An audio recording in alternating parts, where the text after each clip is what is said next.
abertura do terceiro simpósio de aplicações para engenharia, que é um movimento da Unisat para aproximar vocês de situações mais práticas do que um engenheiro lá na frente vai desenvolver, vai implementar, vai inovar.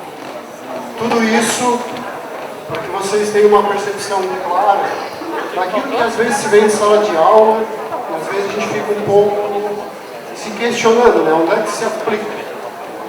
Respondendo essa pergunta, nasceu o simpósio. Agradecer a presença de todos. A gente sabe que hoje está um dia um pouco caótico, o primeiro dia de aula dos veteranos, essa chuva toda, esse problema de mobilidade que a gente tem no nosso entorno aqui, problemas que necessitam de solução, né? Problemas importantes e soluções que não são triviais.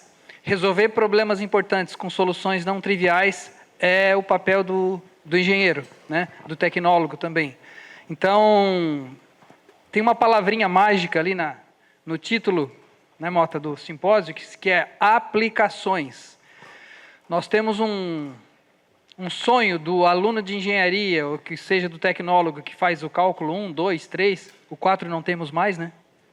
Não temos mais o cálculo. Que o aluno cumpra a disciplina, seja aprovado e não tenha dúvidas da aplicação do cálculo, né? Porque chega um determinado momento que a gente precisa aplicar o nosso conhecimento. A gente está aqui para isso. De antemão, agradecer a Luana, que está aqui representando o CREA, né? O Tarcísio, o Confé, que são os patrocinadores do nosso terceiro simpósio. Nós estamos bastante movimentados com eventos. Mês passado, a gente teve aqui o nosso congresso internacional e de inovação em materiais e processos de manufatura, também apoiado pelo CREA, então por isso a gente reitera o nosso agradecimento para viabilizar isso. Começamos o ano já com uma rotina diferente, né? Não é sala de aula, enfim, aproveitar a presença desses profissionais aqui e, particularmente, do nosso engenheiro eletricista, o Boris Feldman, que a gente acompanha ele. Cuidado em comprar carro elétrico, né? Cuidado, muito cuidado. Sempre dá essa dica. Nada contra carro elétrico, mas, né, a gente precisa ter certos cuidados. Então, agradecer também o professor Feldman pela brilhantar aqui da noite. Bom evento para vocês. Obrigado.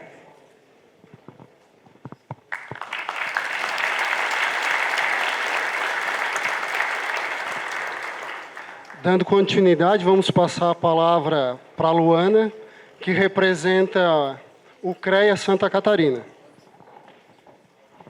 Olá, boa noite. Já fui apresentada aqui, né, para vocês, mas vou reiterar aqui e vou falar um pouquinho também sobre o CREA hoje, né, e sobre o patrocínio que ele está oferecendo aqui para as universidades, para as instituições, que é muito importante essa valorização, essa aplicação desses recursos para dentro das universidades e promover aí o desenvolvimento de vocês, estudantes ainda, né? Eu sou formada em engenharia ambiental há 19 anos. Sou responsável técnica por uma construtora como engenheira de segurança do trabalho.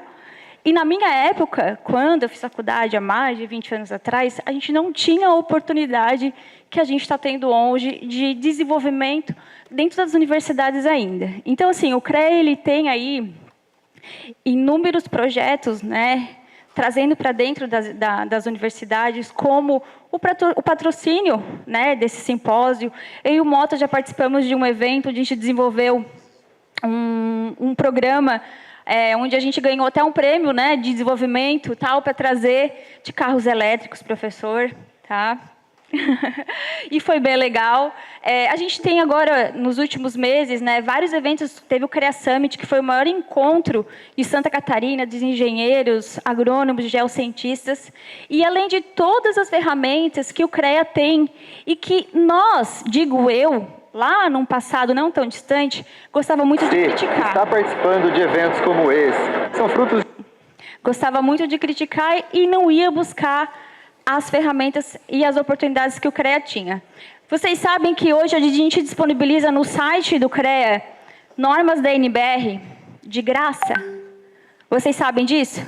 Até quem é CREA Júnior pode solicitar as normas. Vocês sabem de todos os patrocínios, dos eventos que o CREA vem oferecendo nos últimos meses? sem inscrição, sem valor nenhum de inscrição? Vocês sabem do CREA Júnior, do CREA Acelera, do CREA Jovem, do Unicrea, que são cursos dentro da plataforma do CREA disponível para vocês, alunos. Então, assim, o que falta, na verdade, né?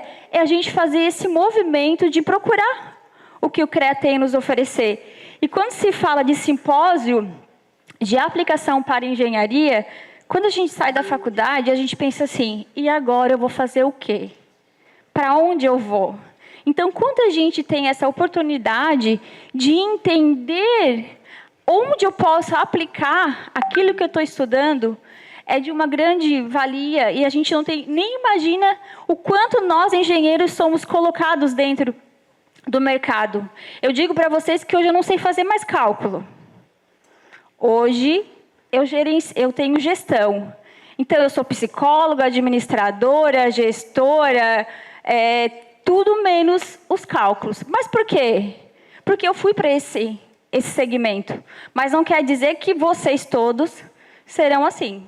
Mas o CREA, ele te traz, ele te abre essas janelas, ele te abre essas ideias, ele te coloca lá no mercado, te dando a oportunidade de se localizar, de entender qual o propósito de vocês dentro dessa imensidão que a gente tem aqui, certo? Então, mais uma vez, o nosso patrocínio é sempre bem válido, a gente está sempre aí em parceria com as universidades, certo? Façam um bom proveito dessa noite. Está caótico o trânsito mesmo, achei que eu não ia chegar, e eu moro aqui na Santa Bárbara, 10 minutinhos no máximo para chegar aqui, mobilidade está péssima, né, na cidade, mas enfim, está aí, né, mais um grande ramo aí para a gente aplicar. Então é isso, aproveitem a noite e sejam todos bem-vindos.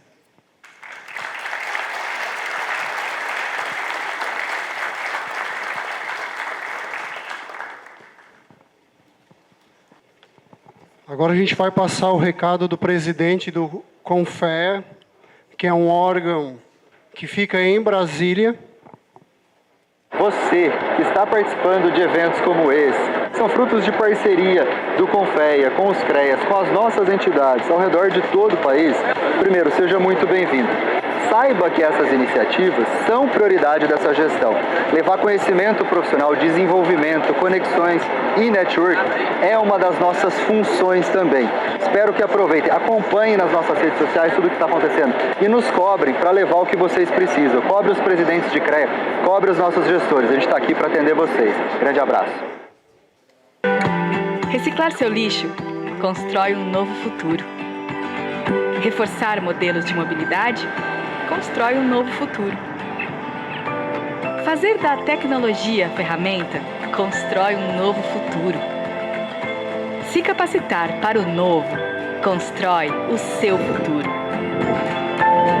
80ª Semana Oficial de Engenharia e Agronomia, projetando caminhos para o futuro do Brasil.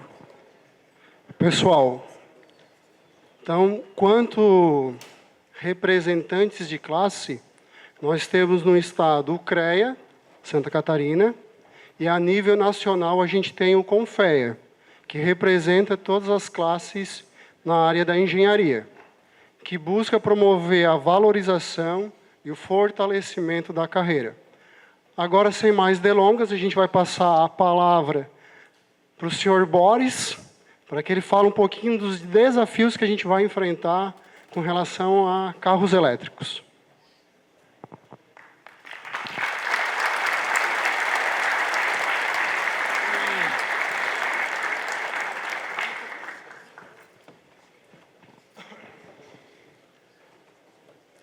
Eu, em primeiro lugar, quero agradecer essa presença maciça e quase inesperada, porque não é um tema tão trivial assim, né? Mas, como vocês estão inaugurando, hoje é o primeiro dia de muitos por aí, né? Então, lamento, eu que vou começar tudo com vocês. Não tinha ninguém melhor, né, para chamar, vem eu mesmo, né? Eu quero me apresentar como um engenheiro. Eu sou de Minas, de Belo Horizonte, Quero me apresentar como engenheiro formado pela Universidade Federal. Depois ainda fiz um curso de pós-graduação de Engenharia Econômica na PUC de Minas. E depois ainda fiz o curso de comunicação, porque eu já estava me virando mais para o jornalismo do que para a engenharia. Então, ninguém daqui tinha nascido e eu já estava escrevendo sobre automóveis há muito tempo, tá? Exceto você, né, Cavalier?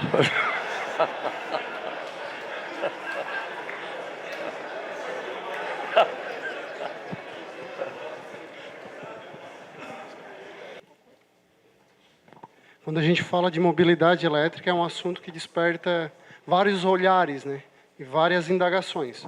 Para a gente enriquecer o debate, a gente vai fazer agora uma mesa redonda com o senhor Boris, o coordenador da Engenharia Elétrica, o professor André Abelardo Tavares, coordenador geral dos cursos técnicos e também coordenador do Núcleo de Mobilidade Elétrica, para que a gente possa ter olhares diferentes sobre os assuntos e debater. Então, convido vocês a tomarem assento aqui no palco para contribuir com essa percepção de novos olhares, de enxergar de formas diferentes e a gente sair daqui com mais perguntas do que certezas.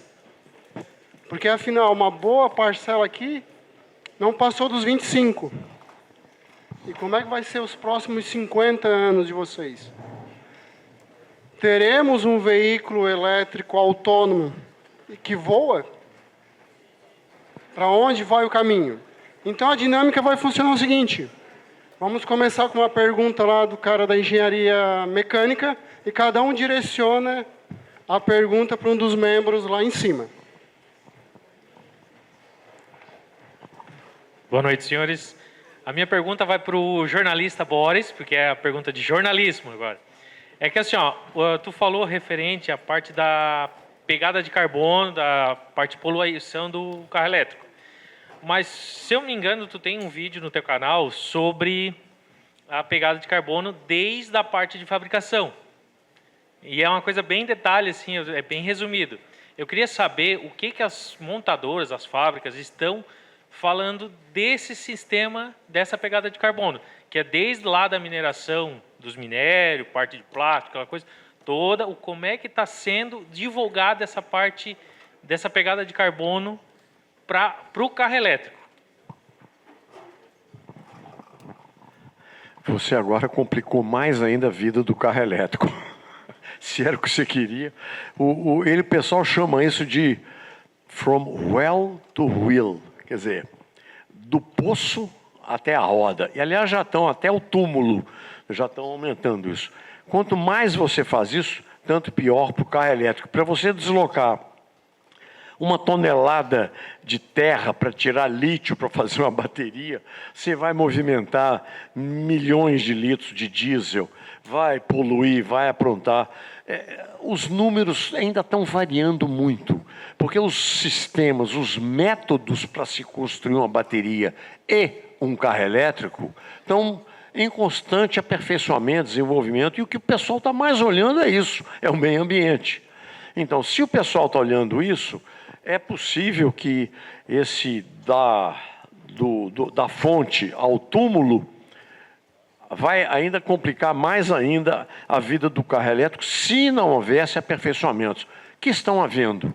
A gente não consegue acompanhar, tem notícia do mundo inteiro de como é que está mudando a vida de quem produz um carro elétrico. Até pouco tempo atrás, eu vi que o carro elétrico só era viável em termos de ambientais depois que ele tivesse rodado de 150 a 200 quilômetros, uma coisa assim. Mas isso já está baixando, de repente vai melhorar. Eu continuo achando que o carro elétrico será uma solução. Quando e como, não me pergunte isso aí, você quer responder? Eu não. Você quer? Ninguém vai responder, tá? Próxima pergunta. Boa noite, senhores. Queria perguntar sobre... hoje a gente tem um investimento muito grande, todas as marcas, todas as montadoras, nessa questão do elétrico, mas a gente também tem a questão do combustível sustentável, né? A gente tem a Porsche aqui no Chile, que tem uma fábrica de e-fuel, e eu queria perguntar por que não está tão em pauta, não tem um investimento tão grande quanto os carros elétricos, esse combustível sustentável. Obrigado.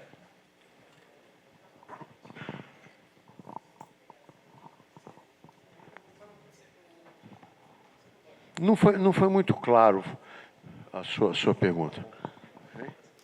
Eu não sei. Objetivamente, a pergunta é... Por que a gente não tem um investimento tão grande no combustível sintético quanto nos carros elétricos? Ah, você falou do combustível sintético. Isso. E essa agora, hein? Agora você me pegou pelo pé. Olha aqui. O combustível sintético é quando você produz a gasolina, digamos, o combustível sintético é a gasolina que você faz.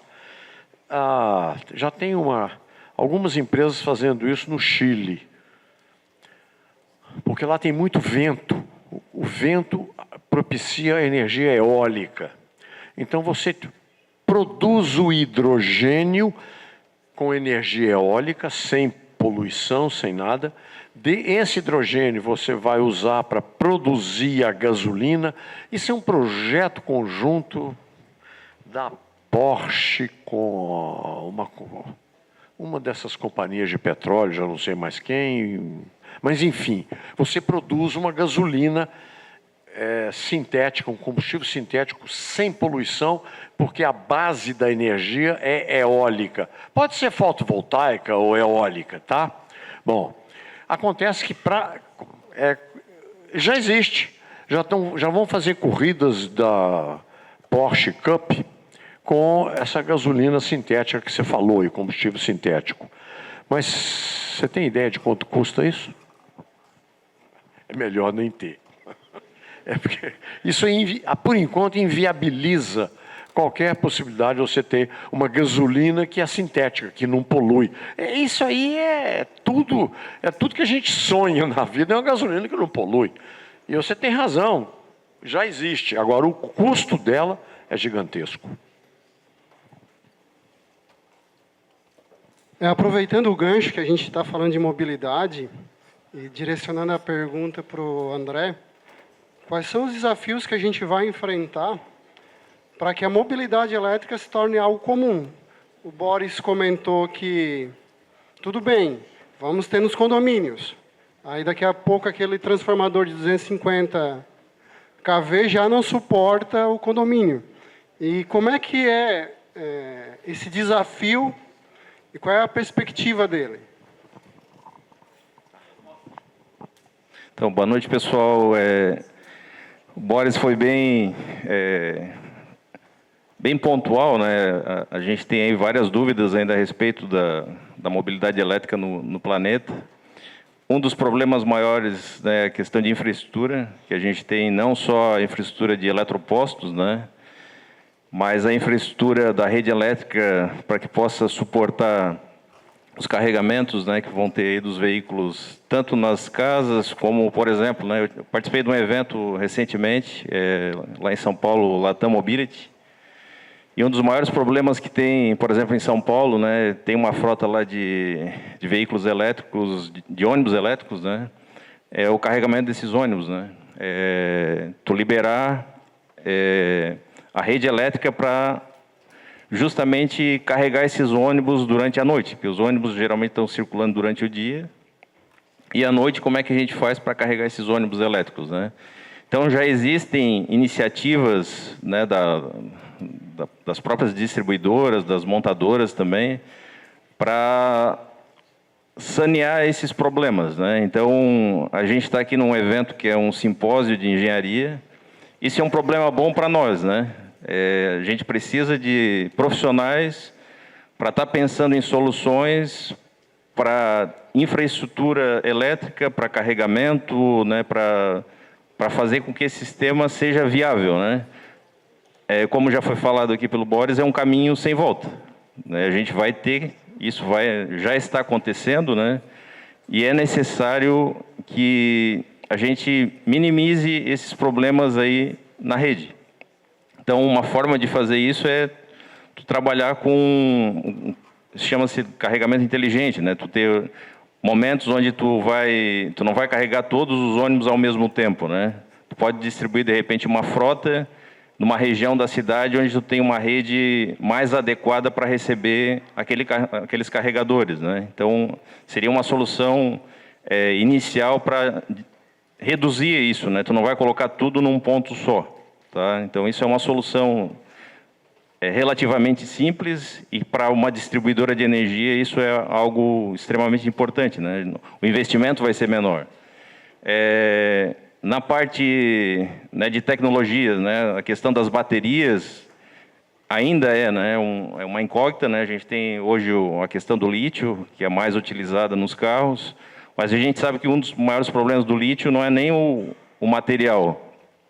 O problema do lítio é justamente são os países, né, que têm as maiores reservas de lítio, né? Além disso, né, a gente tem outros componentes que são utilizados dentro da bateria, além do lítio, que só existem em alguns países da África, né? E países da África a gente tem alguns problemas políticos para trabalhar com logísticas desses materiais. Então, é algo extremamente complexo. É necessário se pensar em alternativas, né? Eu acho que não é só o lítio, como foi comentado aqui o caso, né, do bório, né, da bateria nióbio, né, desculpa. Então, acho que é um caminho bem interessante, né, para a engenharia. É isso que a gente ter possíveis soluções, não pensando só naquilo que já existe hoje, né? A gente sair um pouco dessa bolha, né? Por que hoje a maior parte dos carros é lítio, por exemplo? A maior frota de veículos elétricos do mundo fica na China, né? Então, o que é feito hoje na China é replicado no mundo inteiro, né? Então isso aquilo que está vindo para cá, os carros que estão chegando para a gente é o padrão, né? Assim como foi o padrão, por exemplo, da rede elétrica, né? A gente tem a rede elétrica no Brasil é 60 Hz. Vocês sabem por quê que é 60 Hz?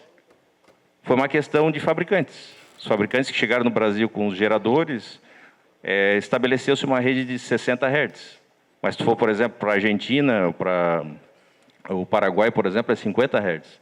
Então, o papel dos fabricantes de veículos elétricos é extremamente importante, né, para essa transição. Até acompanhei agora, né, estava acompanhando o canal, inclusive o Boris foi citado, né, que falando a respeito de uma carta, né, dos fabricantes a Volkswagen, né, os grandes fabricantes brasileiros, com relação, e até o teu comentário com relação à BYD, né, a fábrica da BYD no Brasil. Então, é necessário que a gente tenha uma diversidade, né, de fabricantes para a redução dos valores e algum tipo de incentivo, como já aconteceu nos Estados Unidos, por exemplo. Tá? Então, eu vejo que é uma questão econômica e uma questão também tecnológica, né? Então, eu acho que muito do que é feito fora, né, é refletido aqui no Brasil. Só que eu acho que é interessante também a gente pensar, no início, o núcleo de mobilidade aqui da SAT começou em 2017. Né? A gente já tem uma experiência, e na época, Itaipu, eles também faziam pesquisa nessa área. Só que hoje não fazem mais, né? Então pararam com o processo. Então é necessário que no Brasil se invista também em pesquisa, né, em tecnologia, para que a gente não dependa só do pessoal de fora, né? Então que a gente consiga desenvolver tecnologia aqui dentro e seja, né, um vetor da mobilidade aí a nível mundial. A gente tem capacidade, a nossa matriz é considerada a mais limpa do mundo, né?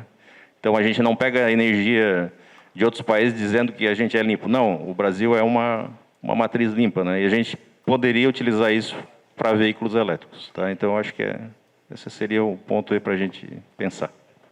Ok. Quando toda a revolução industrial, ao longo da história, sempre trouxe alguns temores, né?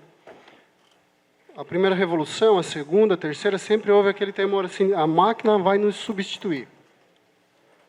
Como também atualmente acontece com o questionamento da robótica, o robô vai substituir o ser humano. Pelo contrário, né? Abre novas portas, novas formas de empregabilidade.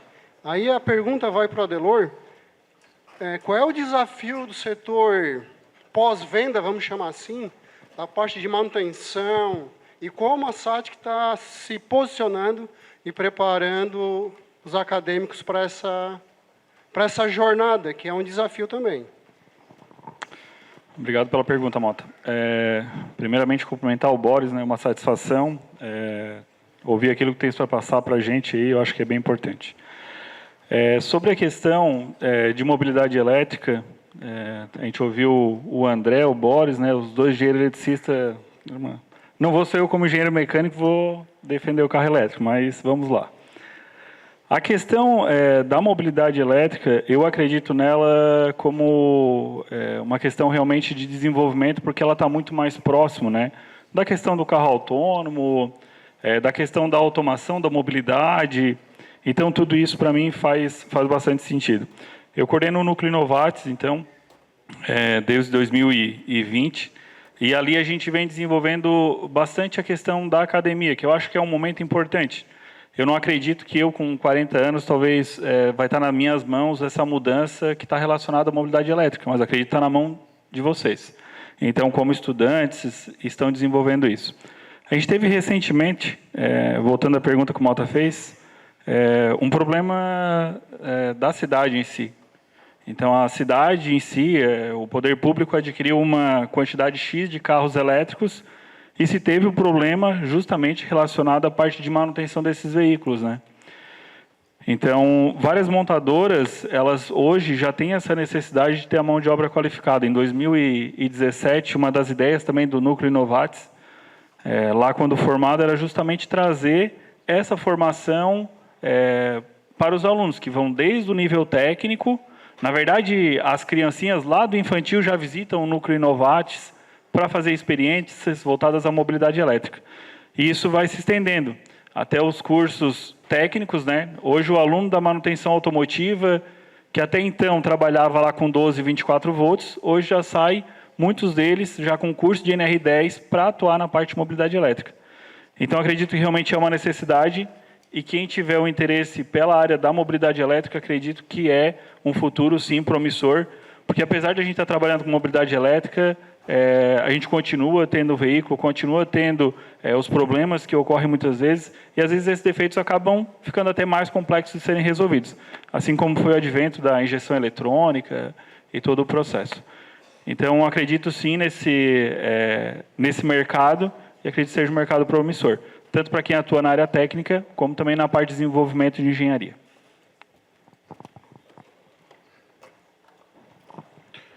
Boris, boa noite. À sua esquerda. À sua esquerda, Boris. Boa noite. Sou Heron, faço engenharia mecatrônica aqui na SATIC. A minha dúvida é, a empresa que eu trabalho tem um ponto de carga elétrica e eu cogito futuramente comprar um carro elétrico aproximadamente de uns 130, 150 mil, para evitar o custo da gasolina, já que eu pretendo rodar 50 km por dia. Se você tivesse 130, 150 mil, investiria num carro elétrico para economizar combustível, para rodar 50 km por dia, ou, com seu conhecimento, acha que não há viabilidade disso? Seria a perda de dinheiro?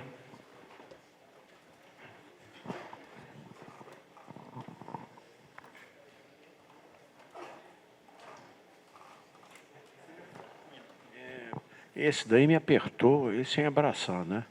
Porque, não tem uma pergunta mais fácil para você fazer, não? Não. A marca, né? Não, isso eu nem ouvi. Para rodar 50 km por dia eletricamente, eu compraria um carro elétrico. Quer dizer, uso urbano. Então, vamos definir. É para uso urbano? Compraria um elétrico. Bom. Agora você quer saber a marca? Tem algum concessionário de algum elétrico querendo que poderia me subornar aqui para eu fazer propaganda? Olha, só tem duas vendendo carro por 150. É a BYD e a GWM. É isso? Estou certo ou estou errado? Só tem duas. Hein? Qual? Renault Kwid.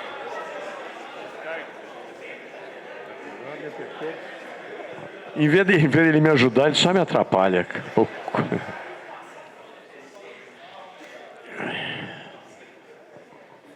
Tem o Kwid, né? É um belo carrinho, quer saber? Primeiro, concessionária adequada para te dar atendimento. Tem? De qual delas? Eu ia primeiro ver concessionária. Porque os três são muito bons.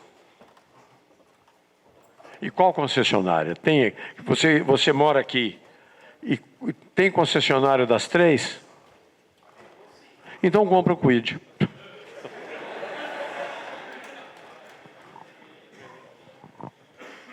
A minha pergunta vai para o Adelor. Adelor, aqui pela SAT que a gente tem aquela do Inovar, tem o trator elétrico, né? Como é que está a parte de investimento, que o pessoal está entrando nessa parte do segmento mais pesado? Agrícola, tanto industrial civil? Então, para quem não conhece, vai ter o prazer também de conhecer aí durante a jornada aí do cursos mais variados, né? Lá a gente tem alunos da mecatrônica, da engenharia elétrica, engenharia mecânica, dos cursos técnicos. E lá no Núcleo Inovatis a gente desenvolve alguns projetos. Um deles é a eletrificação de um trator para agricultura familiar. Então, esse é um projeto que tem em parceria a Budni e a FINEP. Então, um projeto de aproximadamente 2 milhões para desenvolver 2 veículos elétricos. O Clauber participa também nesse projeto lá ativamente, como coordenador também do projeto. A questão desse mercado em si, é claro, a empresa ela já tem um mercado para fornecer esses veículos, que muitas vezes não é somente na área agrícola. A gente tem ambientes hoje onde se aplicam, né, tratores, onde são ambientes fechados, onde a poluição, a geração, né, de gases ali, pelo motor de combustão, ela acaba atrapalhando, tanto na parte de desenvolvimento, vou levar para o agronegócio lá, para a questão de aves, criação de aves, então isso acaba atrapalhando. A gente tem alguns setores que eles incentivam o uso do veículo elétrico. Então, hoje é um mercado que o projeto está sendo desenvolvido para as indústrias Budni, em parceria com a FINEP, SATIC, e a ideia disso é realmente se tornar um mercado lá dentro para eles, para desenvolvimento. Que é uma empresa que tem um produto nacional, desenvolve aqui da região, então é uma satisfação participar desse projeto em parceria com a Budni, e o projeto está ficando bem bacana, diga-se de passagem. A gente está terminando aí a primeira unidade aí nos próximos meses, para estar começando a rodar, logo vocês vão ver o produto aí rodando no meio rural. Boa noite. Essa pergunta vai para o Boris como comunicador. A gente sabe que você tem um canal no YouTube, tem um blog, faz palestras, mas agora para o engenheiro que vai para a fábrica, vai ficar num escritório, qual que você acha a importância da comunicação?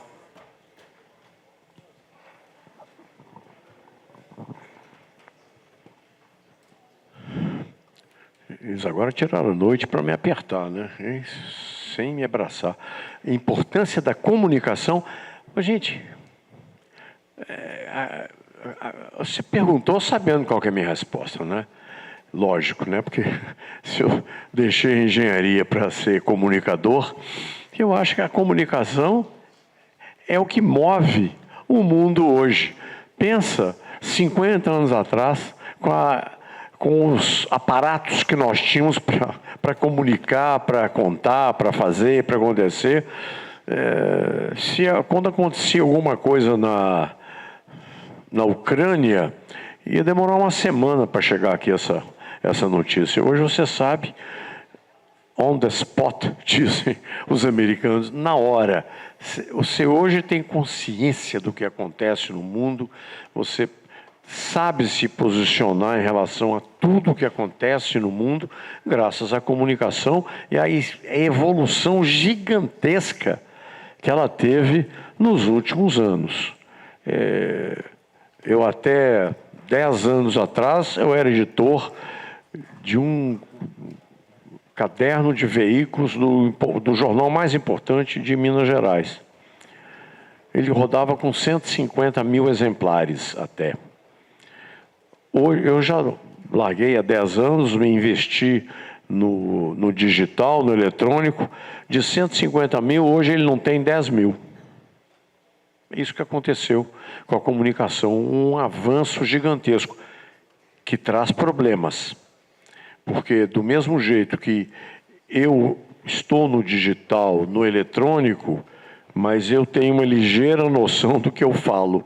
Tem uma quantidade de gente que se intromete na mídia social, sem conhecimento, sem checar a autenticidade do que está se falando, que é muito problemático. Isso é que eu vejo. Boris. Aqui, Boris. A pergunta é para ti. Primeiramente, antes de fazer a pergunta, eu quero te agradecer porque foi graças a você que quando eu comecei a ver seus vídeos foi onde eu aprendi a cuidar mais do meu carro. Então, é mais ou menos isso. A pergunta que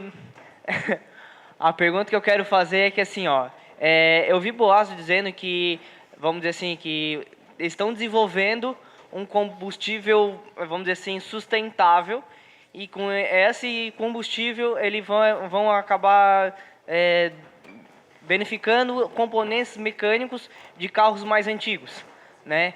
Então, assim, eu queria saber se isso é uma informação verídica, e se essa informação é verídica, essa informação ela tem uma chance de fazer com que as pessoas tenham mais chance de comprar carro elétrico? A sua pergunta é: estão desenvolvendo novos combustíveis? E até que ponto que esses novos combustíveis podem prejudicar os carros mais antigos, é isso? A outra pergunta sua ou é essa aí?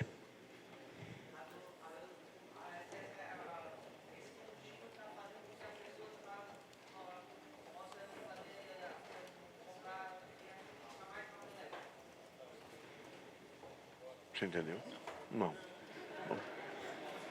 Aqui na mesa redonda, aliás...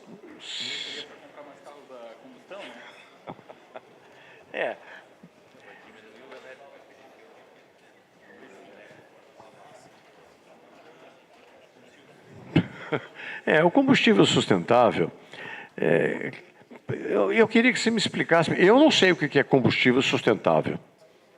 Você sabe? Acho que nós vamos ter que trazer ele aqui para ele explicar aqui. Combustível sustentável...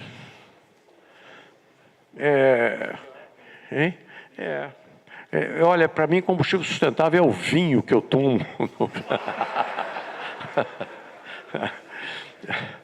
Mas o que você chama? Combustível... Ele falou combustível sustentável é aquela gasolina produzida com hidrogênio, né? É o único que eu conheço, combustível sustentável. Mas ele não vai afetar, porque o custo é um absurdo. Ele está voltando com combustível sustentável que não... eu não sei, a menos que inventem uma fórmula mágica de fazer, ele produz dezenas, centenas de milhões de litros por ano. O consumo do mundo é bilhão por mês. Então...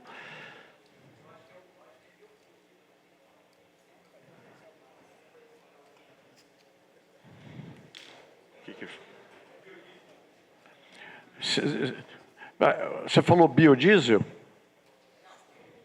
Biocombustível. O biocombustível é a substituição melhor que se pode fazer ao fóssil, né? Claro, porque descarboniza. No caso da gasolina, nós já chegamos a 30% de etanol. Quem tem carro antes do flex vai ter dificuldade, alguma dificuldade para andar com o E30, que é a gasolina com 30% de etanol. Biodiesel a 15% já vai complicar a vida de metade dos motoristas de ônibus e caminhões e empresas, porque o biodiesel é higroscópico, ele absorve a umidade e forma borra no fundo do tanque. Não tivessem mulheres aqui, eu diria a porra da borra, mas como tem, eu vou me...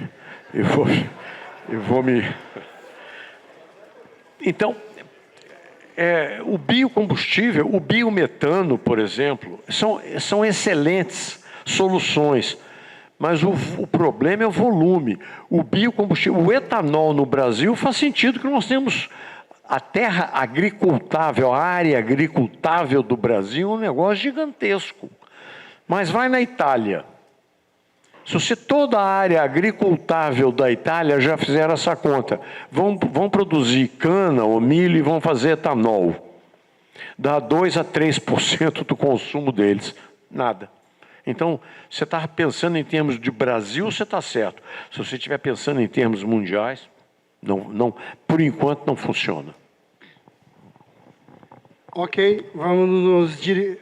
Eu sei que muitos têm perguntas, né? Mas fica aí o canal do YouTube, o blog, para fazer outras perguntas para o senhor Boris. E agora, para a gente fazer um fechamento, né? Uma mensagem final de cada integrante da mesa sobre esse desafio que é a mobilidade elétrica, para onde a gente vai e como chegaremos lá.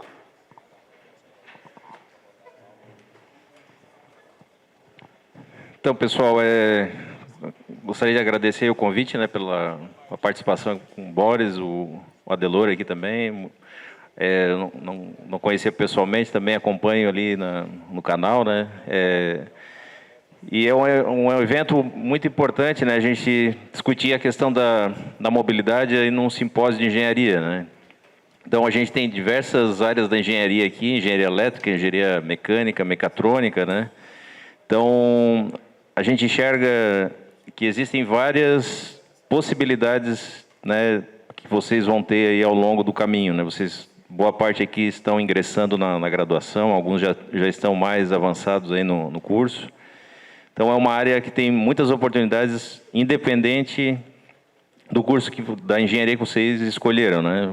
O fato da mobilidade elétrica, né, não quer dizer que a gente vai ter só problemas na área elétrica. A gente vai ter problemas em diferentes áreas para que isso tudo funcione de forma harmônica, né? Tanto lá da concepção do veículo, como também no carregamento, todo o processo vai demandar a engenharia. Então, é um tema extremamente relevante.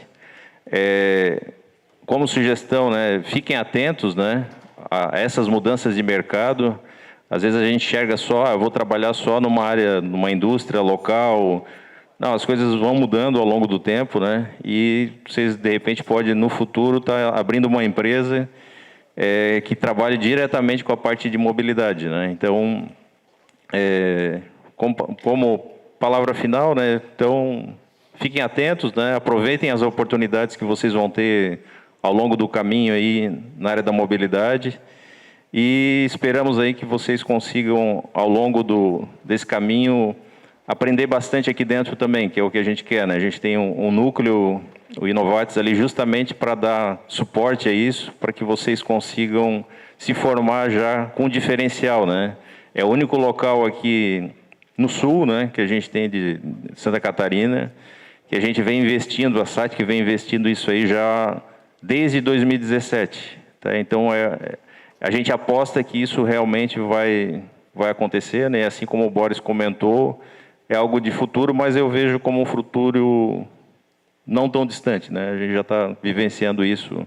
Muita gente vem comprando aí veículos elétricos e vai precisar de carregadores, vai precisar de uma infraestrutura, e isso vai acontecendo assim como aconteceu com os celulares, né? Que no passado era muito caro, e hoje, quem aqui não tem celular, né? Então, seria isso, pessoal. Obrigado.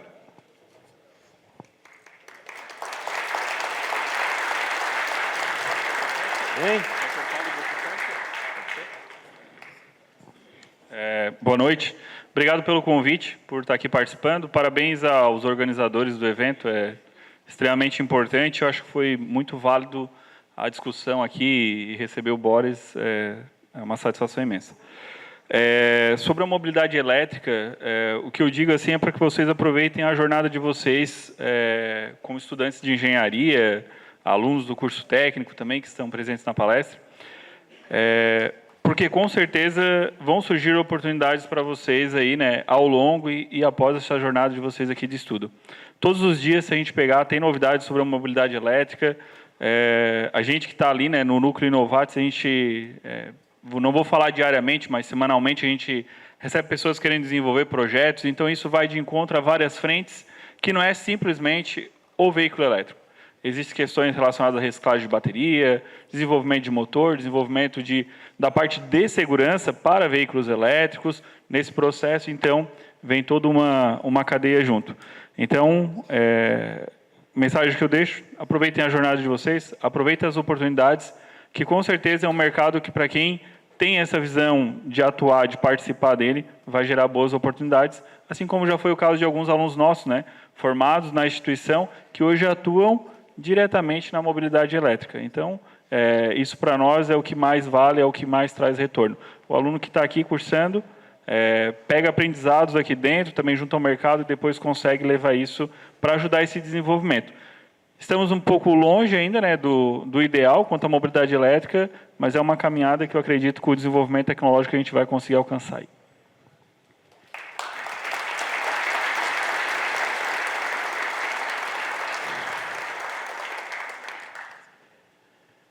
Eu confesso que não queria repetir o que eles disseram, mas eu sou obrigado a falar o mesmo, porque é mais que evidente que o que eles disseram. Fiquem atentos. Fiquem atentos.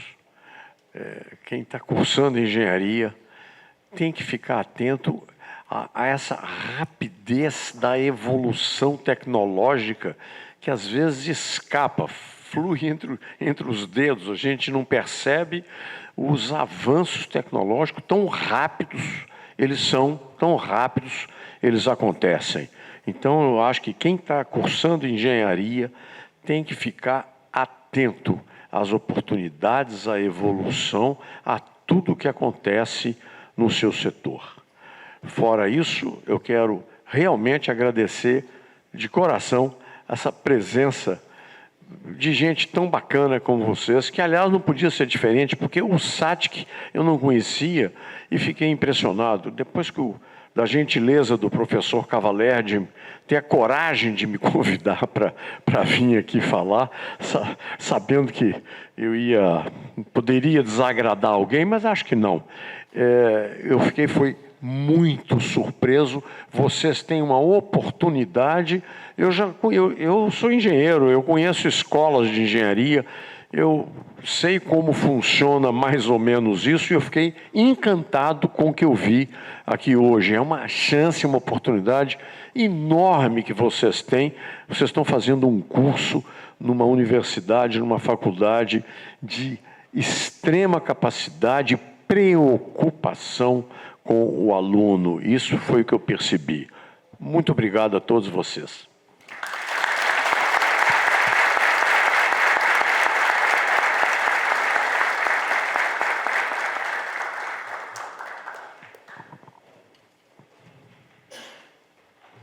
Agora a gente convida o professor Luiz de César Cavaler para entregar uma lembrança junto com os membros da banca, o nosso convidado ilustre, senhor Boris.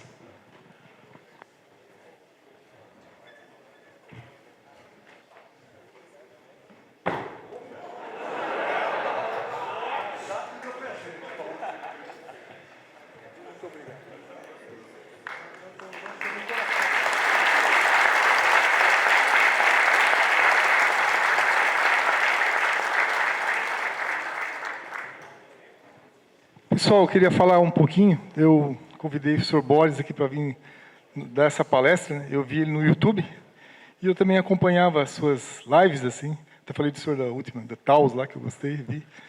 E o Sr. Boris, ele não só comprou a nossa ideia, como ele sempre se mostrou assim nos e-mails que eu trocava com ele, sempre, não, Luiz Carlos, vamos fazer assim, vamos fazer assado, está tudo certo.